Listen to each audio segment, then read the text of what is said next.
계속해서 여러분들과 함께 예수님의 기적에 대한 말씀을 나누고 있고, 오늘은 일상의 사명으로 인도하는 기적, 이런 제목으로 말씀을 나누려고 합니다. 벌써 4주째가 되고 있는데 오늘 말씀이 굉장히 중요한 분기점, 변곡점이 되는 부분입니다. 물론 다음부터 계속 이제 그 이전에, 오늘 말씀 이전의 기억들도 나누게 되겠지만, 오늘 말씀이 중요한 것은 오늘 말씀을 기준으로 해서 이전에 일어난 기적들은 예수님을 따르는 사람들이 환호하며 기적을 구하던 장면이고요, 오늘을 기점으로 해서 예수님은 기적을 뛰어넘는 진리를 말씀하기 시작합니다. 그래서 오늘 변화산 사건은 우리 신앙에 굉장히 중요한 분기점이 되는 부분이다. 이걸 여러분들이 기억하셨으면 좋겠습니다. 여러분, 성경을 묵상할 때 늘 어떤 때, 그 다음에 장소, 사람 이름이 있는 것들은 특별한 의미들을 가지고 있어서 유심히 보아야 됩니다. 오늘 말씀 첫 번째 어떻게 시작하고 있죠? 엿새 후에라고 시작이 되고 있습니다. 그러면 오늘 말씀을 이해하기 위해서는 엿새 전에 무슨 일이 있었는지를 이해해야 되겠죠. 자, 오늘 말씀은 마가복음 9장이거든요. 엿새 전에 있었던 일은 마가복음 8장에서 일어나고 있습니다. 그러니까 오늘 여러분들이 말씀을 듣고 전체적인 맥락을 잘 이해하기 위해서는 또 마태복음 8장을 여러분들이 묵상하는 것이 도움이 될 수 있습니다. 마태복음 8장에서 무슨 일이 있었는가? 가이사랴 빌립보라고 하는 곳에서 예수님께서 제자들에게 물으셨어요. 사람들이 나를 누구라 하느냐? 우리 잘 아는 말씀이죠. 어떤 사람은 엘리야라 하기도 하고, 어떤 사람은 세례 요한이라 하기도 하고, 어떤 사람은 선지자 중에 하나라고 말씀하기도 합니다. 그때 베드로가 유명한 고백을 하죠. 뭐였죠? 주는 그리스도시요 살아계신 하나님의 아들입니다. 그런데 이 고백을 하고 난 다음에 예수님께서 제자도에 대한 말씀을 하세요. 너희들이 나를 따라오려거든 자기를 부인하고 자기 십자가를 지고 나를 따를 것이니라. 근데 이 말씀이 제자들을 너무 힘들게 한 거예요. 아니, 우리들이 예수님께서 지금까지 기적을 이렇게 행하시는 것을 보고 따라왔는데 예수님께서 자기를 부인하고 자기 십자가를 지고 나를 따르라, 이 말씀이 제자들에게 참 힘든 말씀이었던 것 같아요. 그래서 예수님은 예수님이 누구신지를 알리기 위해서 제자들을 데리고 변화산에 올라가신 거예요. 그러니까 이게 변화산은 예수님의 정체성과 예수님의 사역에 대해서 오늘 변화산 기적을 통해서 분명하게 말씀하려고 하는 거였죠. 자, 예수님의 제자들뿐만 아니라 많은 사람들이 예수님을 따라다녔어요. 왜? 오늘 말씀을 기점으로 해서 이전에 예수님이 오병이어의 기적을 행하시니, 야, 예수님을 따라다니면 먹을 게 있다.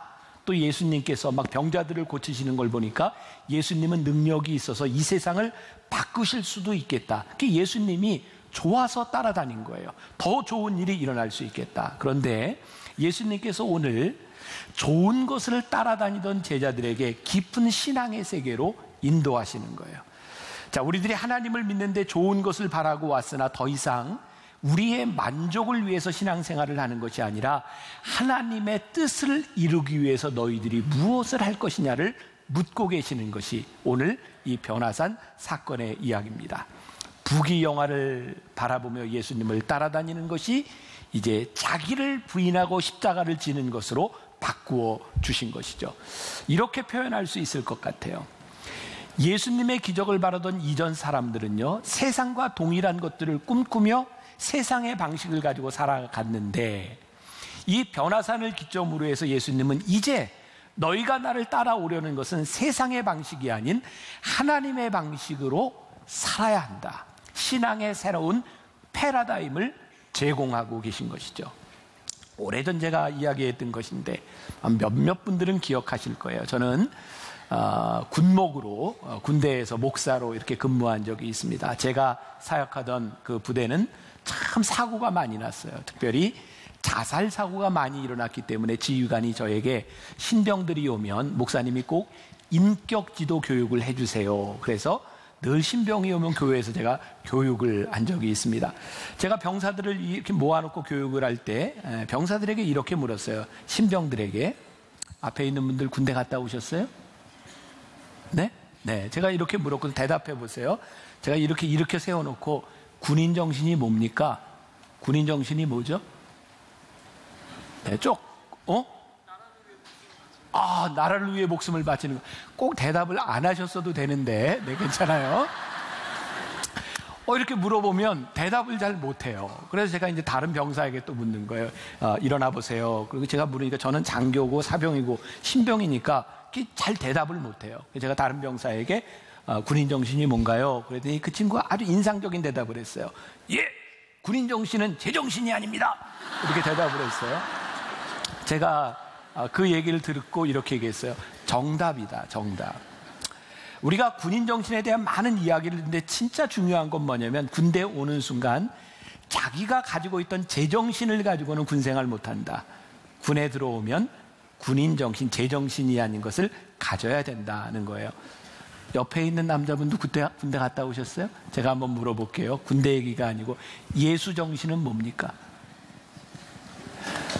제정신이 아니에요. 맞았어요. 자, 예수 정신도 제정신이 아닌 거예요. 우리가 예수를 믿는데 어떻게 세상의 논리와 세상의 생각을 가지고 예수님을 믿을 수 있겠습니까? 예수님은 우리들에게 새로운 패러다임을 말씀하고 있는데 그것은 하늘나라의 정신을 가지고 너희들이 자기를 부인하고 십자가를 지고 나를 따라야 한다고 말씀하고 있어요. 여러분, 우리들이 하나님의 마음을 가지고 십자가의 정신을 가지고 살아간다고 하는 것은 여러분들이 받아들이기 힘들지 모르지만 예수님을 주로 고백하는 공동체에게 필연적으로 다가오는 고난에 대한 말씀이기도 합니다. 그래서 오늘 이 말씀은요, 불특정 다수를 향해 하시는 말씀이 아니고 또 불특정 다수에게 동일한 변화산의 경험을 보여주신 게 아니에요. 예수님께서 자기를 부인하고 자기 십자가를 지라고 하는 말씀은 예수님을 따르겠다고 모인 사람들에게 하신 말씀이고 모든 사람들이 이 말씀에 순종한 것도 아니고 많은 사람들이 이 말씀을 듣고 떠나가기도 합니다.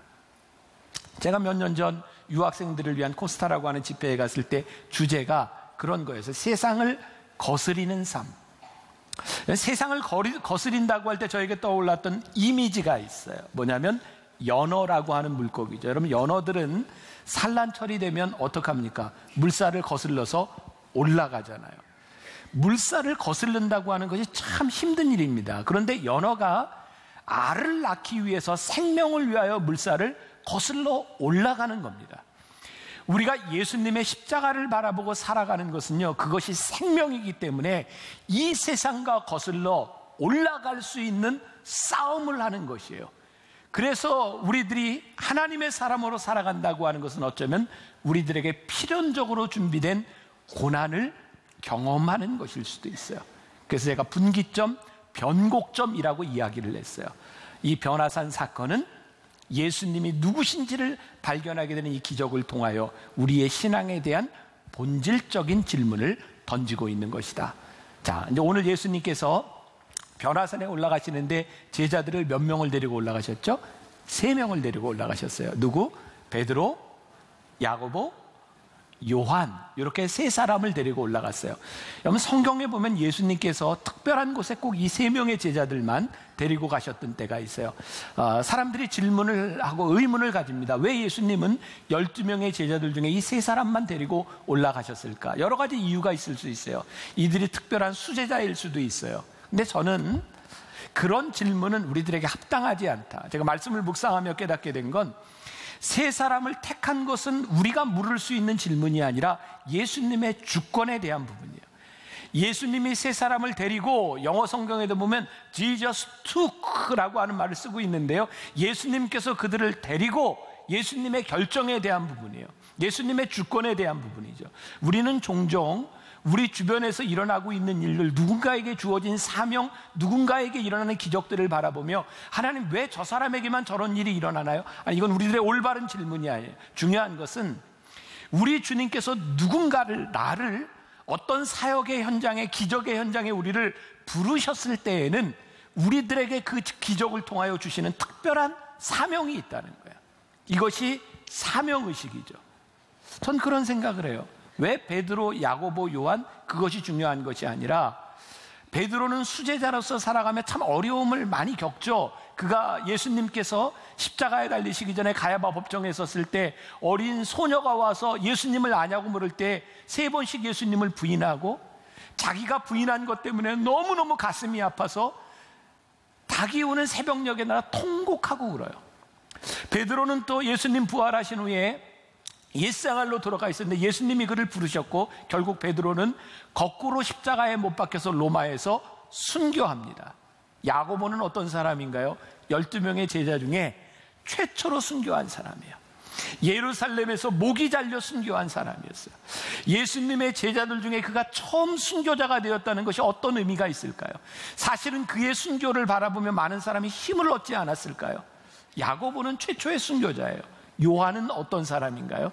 예수님의 제자 중에 유일하게 순교하지 않은 순교자입니다. 그는 90이 넘는 나이를 살아가면서 끝까지 믿음을 지켰던 사람이고 예수님께서 부탁하셨던 어머니 마리아를 30년 동안이나 모셨던 사람이었어요. 그들의 삶 가운데 얼마나 힘든 그들의 사명 가운데 그들이 변화산의 체험이 아니었다면 정말 그들의 믿음을 지킬 수 있었을까? 그러니까 이 변화산의 체험은 이 셋을 데리고 올라가셨던 그 일은 어쩌면 그들에게 특별한 사명을 주신 일과 연관이 있을 수도 있어요. 그래서 이 기적이라고 하는 것은요, 하나님께서 우리들에게 기적을 행하실 때는 우리들에게 특별한 사명도 주신다라는 것을 우리들이 생각할 필요가 있을 것 같아요. 자, 예수님께서 제자들과 함께 그 변화산에 올라가셨을 때 3절과 4절에 보니까 그 옷이 광채가 나며 세상에서 빨래하는 자가 그렇게 희게 할 수 없을 만큼 매우 희어졌더라. 이에 엘리야가 모세와 함께 그들에게 나타나 예수와 더불어 말하거늘. 이 놀라운 기적의 사건을 보면서 베드로가 5절과 6절에서 이렇게 이야기하는데 같이 한번 목록해 볼게요. 베드로가 예수께 구하되 랍비여 우리가 여기 있는 것이 좋사오니 우리가 초막 셋을 짓되 하나는 주를 위하여 하나는 모세를 위하여 하나는 엘리야를 위하여 하사이다 하니 이는 그들이 몹시 무서워하므로 그가 무슨 말을 할지 알지 못함이더라. 아무튼 베드로가 늘 그의 성격처럼 아주 빨리 이렇게 또 주제넘게 이야기를 하는 거죠. 이 놀라운 기적을 보더니 베드로가 예수님 여기에 초막 셋을 짓고 우리 함께 살아요. 뭐라고 얘기했냐면 베드로가 두려워함으로 지가 무슨 말을 하는지도 모르고 이 이야기를 했다는 거예요. 굉장히 즉흥적으로 이야기합니다. 그리고 이것은 예수님께서 보여주셨던 기적의 본질을 잘 모르는 거였죠. 제가 중요한 이렇게 정의를 하나 내린다면 하나님이 행하시는 기적을 보는 것이 우리의 믿음이 아닙니다. 진짜 믿음은요, 그 기적이 일어났을 때 왜 그 기적을 일으키셨는지를 알게 될 때 우리들에게 믿음이 생기는 거예요. 자, 여러분들 가운데도 인생을 살아오면서 여러 가지 하나님의 기적을 경험한 사람이 있을 거예요. 어떤 사람은 신유의 기적을 경험하기도 하고 어떤 사람은 물질의 어려움 가운데서 하나님 도와주시는 기적을 체험한 사람도 있어요. 그런데요, 우리의 육신이 나았다고 믿음이 아니라는 거예요.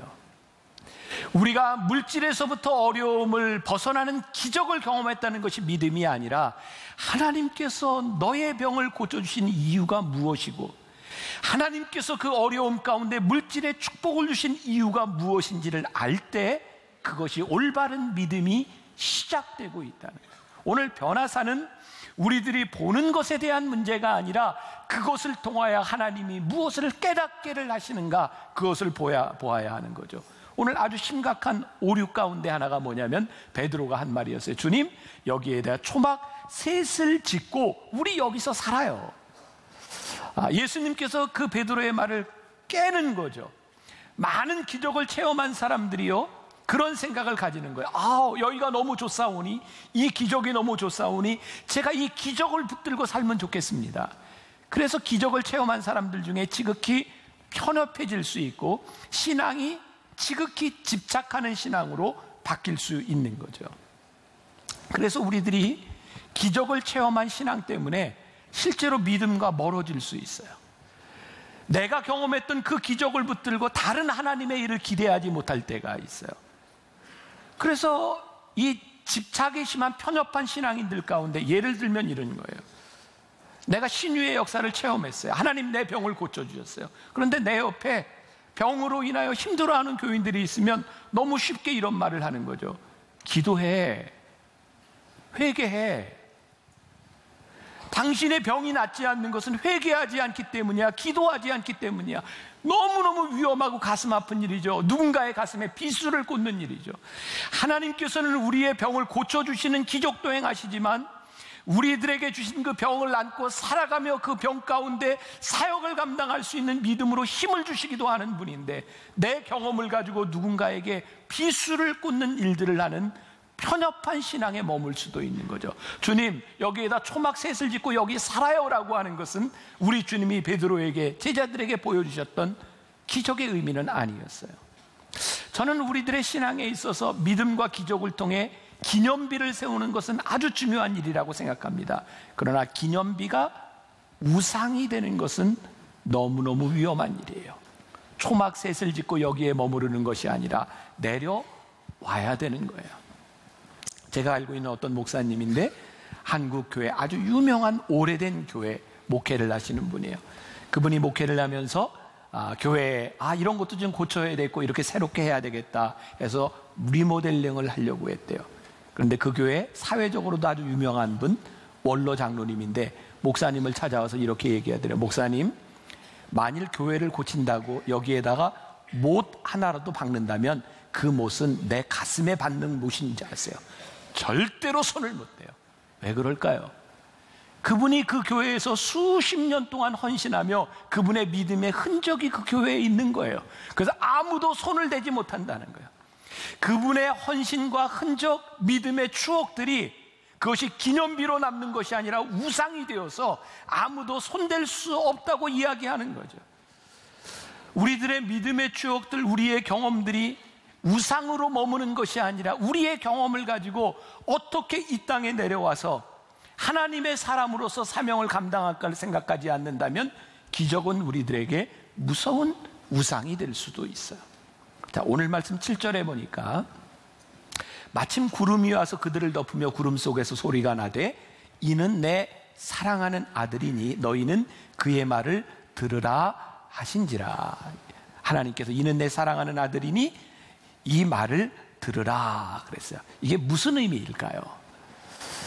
지금 이들이 변화산에서 엘리야와 모세를 보고 예수님을 보고 초막셋을 짓자라고 하는데 하나님께서 이는 내 사랑하는 아들이니 내 아들의 음성을 들으라 라고 했더니 어떤 일이 일어났냐면 모든 것이 사라지고 예수가 보여요.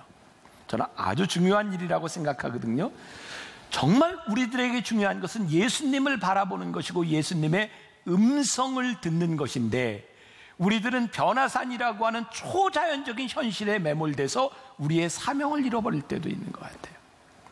아마 오늘 말씀을 위해서 하나님이 저희를 경험하게 하셨는지 모르겠어요. 오늘 제가 새벽에 말씀을 붙들고 어머니 기도실에 들어가서 이렇게 준비하다가 기도하다가 혼자 웃었어요. 왜냐하면 어제 우리 교인들과 함께 저기 안면도로 트레킹을 갔잖아요. 제가 정확히 숫자는 모르겠는데 저한테 보고된 걸로 한 1,100명 정도 우리 교인들이 갔어요. 버스 20몇 대를 가지고 이렇게 쫙 간 거예요. 근데 제가 교인들과 함께 갔는데 교인들 얼굴에도 한번 보면 좋겠다 싶어서 교인들이 이렇게 출발해서 이렇게 갈 때 저는 저쪽에서부터 출발해가지고 교인들과 함께 이제 인사하면서 이렇게 간 거예요. 한 사람 한 사람. 근데 문제는 요즘 이렇게 걷고 산에 가는 사람들이 선글라스만 끼는 게 아니라 모자에다 완전 변장을 해서 누가 누군지 알아볼 수 없는 거예요. 그래서 저도 이제 선글라스를 끼고 저도 갔어요. 가면서 인사를 하는데 못 알아보고 저도 누가 교인인지 모르겠어요. 그래서 이제 어느 시점부터 만나교회 그리고 저 담임 목사예요. 그러면서 이제 인사를 하면서 이렇게 이제 가는 거예요. 그래도 잘 못 알아봐요. 그래서 어쩔 수 없이 가다가 저 담임 목사예요 하고 모자를 이렇게 벗어서 이렇게 이제 보여줘야 이렇게 아는 거죠. 이렇게 가다가 중간에 이제 사람들이 다 이제 솔밭에서 이제 식사를 하고 있는, 근데 이제 거기 가서 제가 그룹 아유 여기 오셨어요. 끝까지 완주하세요. 인사를 하고 아유 저 담임 목사예요. 인사를 하고 계속 인사를 하는 거예요. 어떤 그룹에도 가서 저 담임 목사예요 하고 인사를 하고 아유 그랬어요. 근데 그분이 저에게 근데 어느 교회 목사님이세요? 라고 저에게 묻는 거예요. 아니 그래서 아니 우리 교인 아니세요? 그랬더니 교인은 맞는데요, 서울에 있는 교인이에요. 그래서 그냥 그분이 왔다가 우리 교인들 틈에 섞여서 먹다가 뭐 그랬던 일이 있어요. 제가 오늘 이렇게 말씀을 이렇게 준비하다가 소리를 들으라. 우리들이 그렇지 않으면 참 이렇게 착각하고 잘못 보고 살아갈 수 있겠구나. 음성을 들으라. 우리 교인들이 제 소리를 들으며 제가 모자 받고 선글라스 벗고 우리 목사님이라고 이해하는 거예요. 예수님께서 우리들에게 보여주셨던 이 놀라운 기적 가운데서 너희들이 내 사랑하는 아들의 음성을 들으라고 하는 이 말씀은 예수님이 누구신지 너희들이 알아야 되겠다라고 하는 그런 말씀입니다. 오늘이 종려주일이에요. 종려주일. 예수님께서요, 나귀를 타고 예루살렘에 입성해요. 많은 사람들이 환호하는 거예요. 와, 이스라엘의 왕이요, 호산나 호산나. 많은 사람들이 예수님을 환호하고 있는데요, 예수님은 그 왕으로 입성하신 것이 아니라 예루살렘에 십자가를 지기 위해 그 성에 입성하고 계셨어요. 그들은 단지 그들이 보는 것을 보려고 했고, 예수님은 내가 왜 여기에 들어가는지를 말하기를 원하고 계셨어요. 우리들의 오류가 무엇일까요? 저는 우리들의 신앙생활을 하면서 빠지는 참 중요한 오류 가운데 하나가 우리가 기도를 너무 열심히 한다는 거예요. 죄송해요. 기도를 열심히 하는 게 문제가 아닌데, 우리가 하나님 앞에 우리의 소원과 우리들이 바라는 걸 너무너무 열심히 기도하며 우리들에게 주시기를 원하시는 하나님의 음성은 듣지 않으려는 거예요. 오늘 말씀, 내 아들의 소리를 들으라 라고 하는 말씀이 뭐냐면, 너희가 그렇게 환호하는 예수 그리스도, 그것이 아니라 그분이 누구신지를 너희가 알아야 그분을 올바로 따라갈 수 있다라고 하는 말이 아닐까요? 오늘 8절에 보니까 문득 둘러보니 아무도 보이지 아니하고 오직 예수와 자기들 뿐이었더라. 이는 내 사랑하는 아들이라 라고 하는 음성을 듣고 문득, 영어로 suddenly, 갑자기 보니 그들이 보았던 신비로운 체험에 머무르는 것이 아니라 그 신비로운 체험이 정상적인 체험으로 바뀌는 거예요. 예수님이 보이고 자기의 모습들이 보이는 거예요. 자, 다시 오늘 이 말씀이 마가복음 8장과 연결이 되어 있다 그랬어요. 자, 예수님께서 제자들에게 사람들이 나를 누구라 하느냐라고 물으셨던 그 장소가 어디냐면 가이사랴 빌립보라고 하는 지역입니다. 가이사랴라고 하는 말은 시저, 로마의 황제입니다. 가이사랴 빌립보는 이 가이사랴에게, 황제에게 아부하기 위하여 받쳐진 도시, 이방의 도시, 권력의 핵심입니다. 우리가 영적인 의미로 이렇게 생각할 수 있죠. 바로 그 이방의 도시, 권력의 핵심이었던 가이사랴 빌립보에서 예수님이 제자들에게 물으신 거예요. 너희는 나를 누구라 하느냐? 사람들은 나를 누구라 하냐? 사람들이 이야기했어요. 예수님은 엘리야입니다. 예수님은 선지자 중에 한 사람입니다. 세례 요한이라고 이야기합니다. 그들의 특징이 무엇이에요? 엘리야는 기적을 행했던 사람, 나라를 바꿀 수 있는 힘이 있는 사람. 세례 요한은 따라다니는 사람이 많아서 메시아라고 이야기하는, 이 세상을 뒤집어 엎을 수 있는 사람. 그들은 세상에서 세상이 꿈꾸던 메시아의 모습을 이야기하고 있었어요. 근데 예수님이 오늘 변화산에서 그 모든 것들이 다 사라지고 예수님이 누구이신지를 보게 하셨어요. 우리가 잘 아는 헨리 나우엔이라고 하는 사람이요, 교통사고를 통해서 전신 마취를 하고 수술에 깨어나며 그는 이렇게 이야기를 합니다. 나는 이 세상에 보냄을 받았다. 오늘 말씀과 굉장히 일맥상통하는 것인데, 예수님께서 변화산의 체험을 통하여 그들이 황홀함 속에 머물도록 하신 것이 아니라 황홀함을 경험한 그들을 이 세상에 보내셔서 이 땅에 사명을 생각하게 하신 거예요. 그래서 예수님이 제자들과 함께 변화산에서 내려가셨을 때 처음으로 접하게 된 일이 뭔지 아세요? 귀신 들린 아이를 고치시는 일이었어요. 베드로와 제자들이, 예수님이 우리가 초막 셋을 짓고 여기 머무르고 싶습니다라고 할 때 그 경험을 한 제자들을 데리고 나오셔서 처음으로 행하신 일이 귀신 들린 자를 고치신 일이었어요. 하나님께서 우리들에게 천국을 보게 하신 이유는 우리들에게 사명을 주시는 거예요. 제가 요즘 많이 이제 건강해졌어요. 얼마 전에 제가 우리 의사 선생님하고 이야기를 하다 보니까 목사님이 요즘 설교 시간에 아픈 얘기 안 하는 거 보니까 참 건강해진 것 같다고. 제가 3년 전에 영국에서 저 태어나서 처음으로 쓰러져 봤잖아요. 기절해 봤잖아요. 그리고 한국에 오자마자 심장 스텐트를 하고 그리고 조금만 늦었으면, 이거 몰랐으면 죽는 거였어요. 근데 참 신기하죠?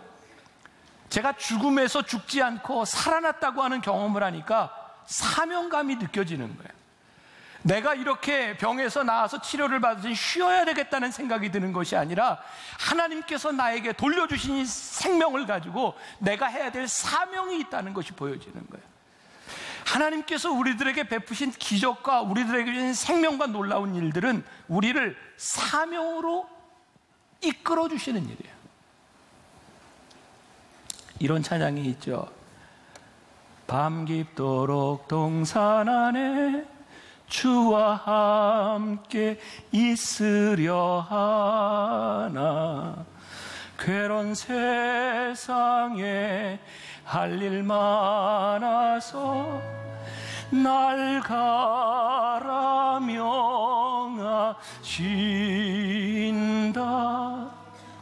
주가 나와 동행을 하면서 나를 친구 삼으셨네.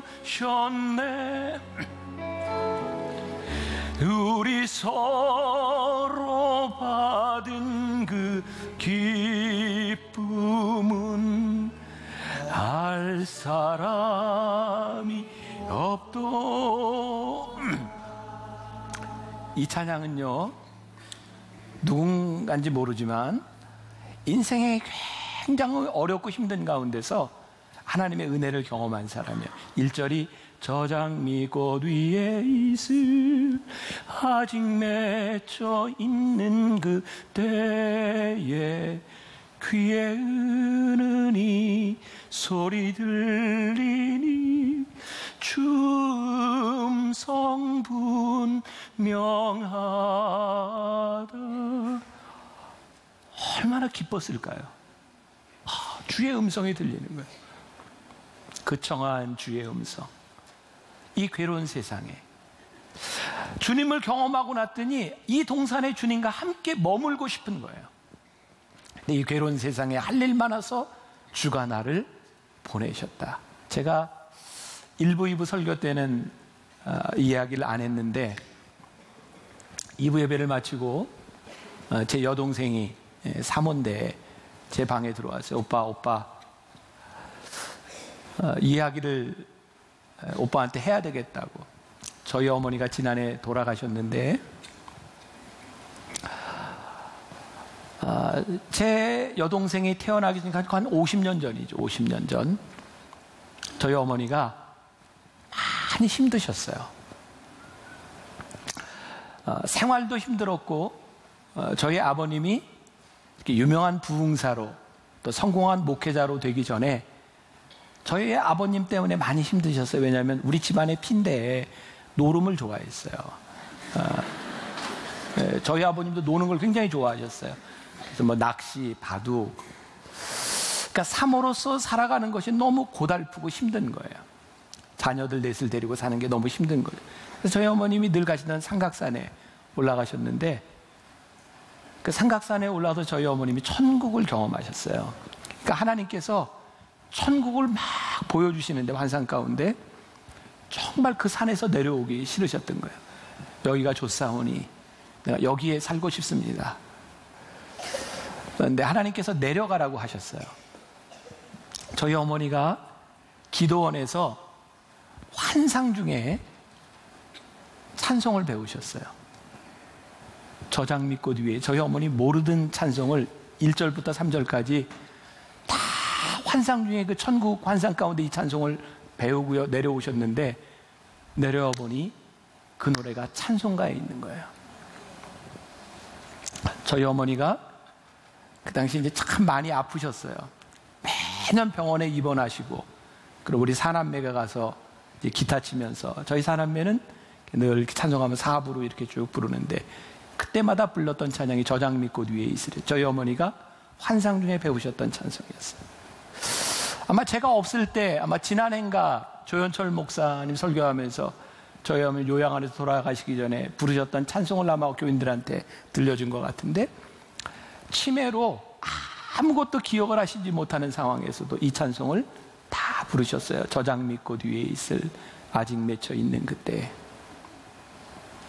그렇게 저희 어머님이요, 천국을 보고 내려오셔서 40여 년 동안 보내신 그 부르심을 따라 살다가 돌아가셨어요. 저는요, 하나님께서 오늘 우리들에게, 우리들이 이곳저곳에서 믿음을 체험하고 믿음을 살아가고 하나님의 은혜를 경험하는 우리들에게 이렇게 말씀하시는 것 같아요. 이 괴로운 세상에 할 일 많아서 내가 너희를 이 세상에 보낸다. 하나님은 우리를 사명으로 부르셔서 우리를 보내시는 분이거든요. 예수님께서 이 변화산을 체험한 제자들에게 이렇게 말씀하세요. 내가 죽었다가 다시 살아날 것인데 너희가 본 것을 아무에게도 얘기하지 말라 그래요. 여러분들 생각해 보세요. 제가 이렇게 성경을 볼 때 상상을 하면서 보자 그러잖아요. 베드로와 야고보와 요한이 예수님의 이야기를 듣고 예수님이 아무에게도 이야기를 하지 마라 그래서 얘기 안 했을까요? 저는 베드로의 성격상 이랬을 것 같아요. 제자들 불러놓고, 야, 예수님이 아무에게도 얘기하지 말라 그랬는데 내가 너에게만 얘기하는데, 예수님이 변화산에서 이렇게 모세와 엘리야와 함께 그 얘기를 들은 제자들이 베드로가 아무에게도 얘기하지 말라 그랬으니까 안 했을까요? 또 가서 이랬을 것 같아요. 베드로가 아무한테도 얘기하지 말라 그랬는데 너희들에게만 얘기하는데, 아마 그 변화산 사건이 많은 사람들에게 이렇게 이야기됐을 거예요. 근데 문제는 뭔지 아세요? 그들이 자기가 하는 말이 무엇인지 몰라요. 예수님이 변화되었고 예수님이 다시 죽었다 사흘 만에 살아나시라고 하는 것도 그들은 이해하지 못했어요. 근데 한 가지 분명한 건 있었어요. 그들이 보았던 변화산의 체험 때문에 그들은 기쁨으로 살았을 거예요. 예수님이 누구신지를 알았기 때문에 그들은 예수님이 십자가에 달리시는 그 시간들, 고난의 시간들이 힘들기는 했지만 그들이 보았던 믿음의 추억과 그들이 보았던 환상을 가지고 기쁨과 능력을 가지고 그들에게 주어진 삶을 살았을 거예요. 오늘 이 변화산의 기적, 우리들에게 주시는 참 놀라운 도전이 있는 거예요. 여기가 좋사오니 우리의 기적과 우리의 역사들 가운데 머무는 사람이 아니라 이 괴로운 세상에 할 일 많아서 우리를 보내시는 그 부르심 앞에 우리들이 가야 되는 것이고요. 우리를 붙잡아 주시는 그 기쁨을 우리들이 가슴에 안고, 아직은 여러분들이 이해하지 못할 일이 있을 것 같아요. 하나님, 어떻게 하죠? 하나님, 제 삶에 일어나고 있는 일 제가 도저히 이해할 수가 없어요. 괜찮아요. 아직 우리가 이해하지 못해도 우리들이 알게 될 것이고, 우리들에게 충만한 기쁨으로 그 청아한 음성을 들으며 우리들에게 주어진 사명을 감당할 수 있을 거예요.